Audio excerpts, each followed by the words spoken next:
మా నాయన నాకేమో ఇట్లా ఉచితంగా కుర్చీలు ఇచ్చి చదువు రాకపోయినా తీసుకొచ్చి మంత్రులను చేయలే.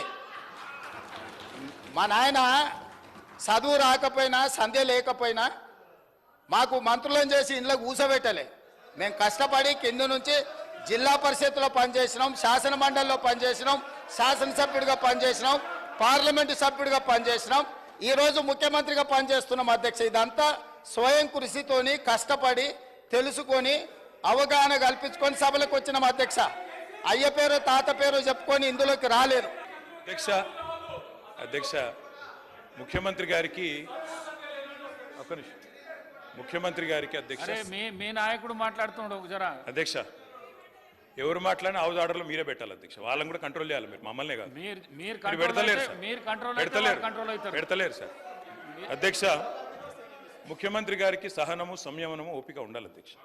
మాటి మాటికి ఓపిక కోల్పోయి ఈ రన్నింగ్ కామెంటరీ అవసరం అధ్యక్ష. అధ్యక్ష నేను కూడా అనొచ్చు అధ్యక్ష, పేమెంట్ కోటాలో ముఖ్యమంత్రి పదవి కొట్టేసిన నేను కూడా అనొచ్చు. మాట్లాడడం మేము కూడా మాట్లాడతాం.